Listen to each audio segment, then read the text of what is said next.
Po ba kayo sa social service? Narinig niyo na po. Ayan, sige, ako po si Ma'am Yuzel at kasama ko din po si Ma'am Christina. Tayo ka, Ma'am. Okay, pa natin si Ma'am.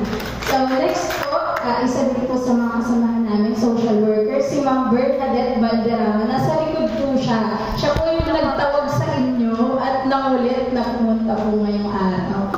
So, yan po si Ma'am Berna ay social worker din po namin. At nandito din po si Doc Joyce para sumuporta po na ang aming pong Chief Ancillary and Medical Ally din natin. Palakpakan naman din natin.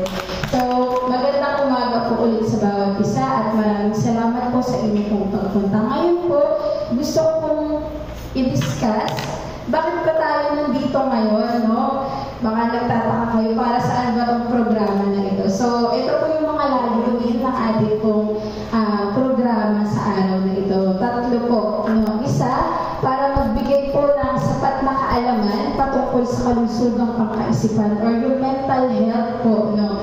At kahalagahan nito sa ating pong mga person with disability.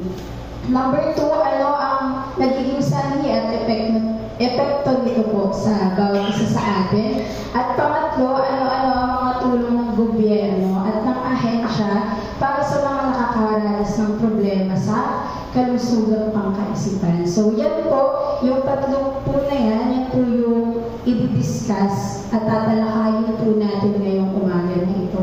So, pwede niyo pong matanong, bakit po kami ang pinili po ninyo ngayong umaga? So, syempre po tayo po na mga kasama no, sa mga person with disability po na tayo po ay kabilang sa, kumbaga, isa sa mga vulnerable na mamamayan or mga part ng sektor ng mamamayan po na tayo po yung isa sa mga talagang nakakaranas din ng mga ganitong problema sa ating pong mental. Although wala naman pong pinipili yung pagkakaroon ng problema sa mental health, pero syempre, since tayo nga pong mga PWD, isa po tayo sa mga vulnerable or talagang isa din po sa mga nakakaranas na problema sa ganitong bagay. So, para hindi na po patagalin, gusto ko pong tawagin at anyayahan na po ang ating tagapagsalita ngayong umagang ito.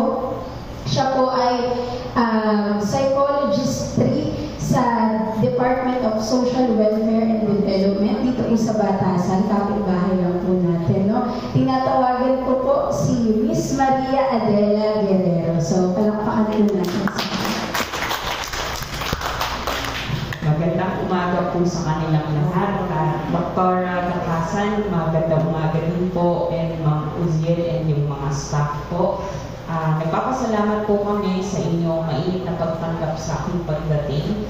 Hindi lang po ako kasi yun, kundi yung buong pamunuan po ng DSWD Program Management Bureau po. And nagpapasalamat po ako sa bawat isa sa inyo na nandito ngayon, na nagbigay ng ukol ng oras ninyo para makinig at malaman yung ilang impormasyon, kumbaga. So, sa aking pagkakaalam po sa ngayon, ang lahat ng nandito po na audience ay binabahaginan ng hindi naman po lahat ng impormasyon, kundi yung mga nakikita nating marapat lang na sa ngayon, parang starters o pang-umpisa. So muli, sa ngalan po ng aming pamunuan, si Director Edmond B. Monteverde, buhay po kayo at maraming salamat. So pasisimulan ko na po. Usually, ang ganitong programa, natutuwa po kami kasi Ma'am Uziel, October, di ba? Kasi para po sa inyong kaalaman, di ba, ang Mental Health Month or Mental Health Celebration ay itinatakda tuwing buwan ng October. No, specifically on the second week ng October. Ito po yung tinatawag din natin na World Mental Health Celebration. Yan po. So, bakit mahalaga na talakayin o pag-usapan ang kalusugang pangkaisipan o mental health? Maaari po ba akong humingi ng ilang volunteers? Sa tingin niyo po, bakit po kaya Kailangan maglaan tayo ng konting panahon man lang today para pag-usapan siya. So, ang Uziel naman, may istorbo ko pupunta rito. Ano ba yung dapat pag-usapan? Tingin niyo po, ano magiging ambag nito kung meron man? Tingin niyo po. Minubunan turo ni Ma'am Mario si Emerson. Anak, gusto mo ba magbahagi? Tingin mo lang. Yan, okay lang. Anong halaga nito, tingin mo? Bakit kailangan? Para po malaman na kung paano mag-react, paano para mabawasan yung depression. Ano ba yung depression muna? Kukunin ko yung sinabi. Depression po yung parang naguguluhan, parang nagugulo sa sarili, or malungkot. Ayun. So pag sinabi natin depression, yung sobrang kalungkutan. Kasi may kalungkutan na normal naman eh. Taas ang kamay dito ng puro masaya ang buhay. Taas ang kamay. Meron ba yung araw-araw maligaya kayo? O, kabaliktaran naman. Araw-araw, wala na kayong nakitang masaya sa buhay niyo. Ay, oo. Pero nakikita ko, sir, ikaw ay, ano ba pangalan niyo? Sir Rainier, nakakangiti ka naman, no? Diba? So ako, tingin ko maligaya naman, no? So tingin ko lang naman, sir. Pero ginagalang ko po kung yun ang inyong iniisip. Ba't na po kayo nasabi kung okay na walang masaya sa buhay mo? Maikli lang po. Hindi ko na po magawa yung dati po ngayon. Ay, okay po. Ano po ba yung dati nyo nagagawa, Sir Rain, na hindi nyo na nagagawa ngayon? Ay, okay. So, sige po. Sige. Thank you, Sir Rainier. Ate Marilu, thank you sa pagbubulong turo kay Emerson. Thank you. Thank you po. So, sige. Sino pa? Bakit natin ito kailangan pag-usapan? Yung kalusugan ng pangkaisipan. Tingin mo anak. Si Fatima. Fatima. Para malaman ko kung tama ko ba yung anong ginagawa o mali. Okay. So, kailangan natin pag-usapan to para malaman kung tama pa ba o hindi yung ginagawa natin. Yung ayun. So, tama pa rin nga, no? Isa rin yan, sagot. Ano pa? Yun, nabanggit, depression. Kung nasa tamang issue pa ba tayo? Tayo po dyan sa team palikuran.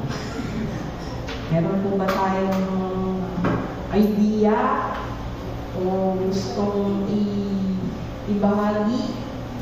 Tingin mo, bakit mahalaga yun? Ate Maria Victoria F. Based on experience, no? Yung ako ko, hindi ko napapansin na gano'n na yung pag-iisip niya na subukan niya mo. Ganun na pala. Yan. So, dapat maaan natin yung kinikilos ng anak ng pamilya natin. Ate Pats at Isiba. So, para magka-connect yung sagot ninyo ni Pats, diba? Yan. So, tama po yun, no? Tingin ko, hindi lang dahil psychologist ako at ito yung talagang trabaho namin aside po sa mga kagaya nila doktor, no?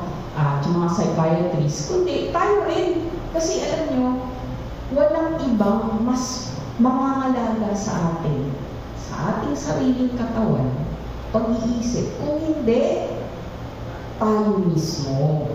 Tama po ba? Kaya po ba kayo doon? Yun. Walang ibang mangangalagang mas maigi sa ating mga sarili. Kahit magpaaral pa tayo ng 10 pamangkin.